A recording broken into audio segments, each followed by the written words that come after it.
ವಿಜಯಪುರ ಪಟ್ಟಣದ ಶ್ರೀಗಂಧ ಇಂಟರ್ನ್ಯಾಷನಲ್ ಶಾಲೆಯಲ್ಲಿ ಮಕರ ಸಂಕ್ರಾಂತಿ ಹಬ್ಬದ ಪ್ರಯುಕ್ತ ದೇವರಿಗೆ ಪೂಜೆ, ಧಾನ್ಯಗಳಿಂದ ಅಲಂಕಾರ, ರಾಗಿ ರಾಶಿ, ಕಬ್ಬಿನ ತೋರಣ, ಕಡಲೆಕಾಯಿ, ಅವರೆಕಾಯಿ, ಮೊಸರು ಗಡಿಗೆ ಇನ್ನು ಹಲವಾರು ಸಂಕ್ರಾಂತಿಗೆ ಹಬ್ಬಕ್ಕೆ ಬಳಸುವ ಪದಾರ್ಥಗಳನ್ನು ಇಟ್ಟು ಹುಗ್ಗಿ ಬೇಯಿಸಿ ಎಳ್ಳು ಬೆಲ್ಲ ಬೀರುವ ಮುಖಾಂತರ ಮಕರ ಸಂಕ್ರಾಂತಿಯನ್ನ ಶಾಲೆಯ ವಿದ್ಯಾರ್ಥಿಗಳೊಂದಿಗೆ ಹಂಚಿಕೊಂಡರು.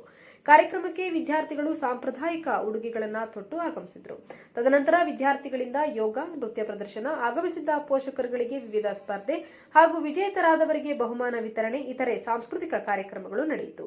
ಕಾರ್ಯಕ್ರಮದಲ್ಲಿ ಶ್ರೀಗಂಧ ಇಂಟರ್ನ್ಯಾಷನಲ್ ಶಾಲೆಯ ಸಂಸ್ಥಾಪಕ ಅಧ್ಯಕ್ಷರಾದ ಸ್ವರ್ಣರೇಖಾ ರಘುರಾಮ್, ನಿರ್ದೇಶಕಿ ಪ್ರಾಂಶುಪಾಲರಾದ ಶ್ರೀಮತಿ ಅನ್ನಪೂರ್ಣ, ಶಾಲೆಯ ಎಲ್ಲಾ ಶಿಕ್ಷಕರುಗಳು, ವಿದ್ಯಾರ್ಥಿಗಳು, ಪೋಷಕರು ಇನ್ನು ಇತರರು ಉಪಸ್ಥಿತರಿದ್ದರು. ವರದಿ ರಾಜು ಗೌಡ.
ಸೌಂಡ್ ಹೆಚ್ಚು ಕಡಿಮೆ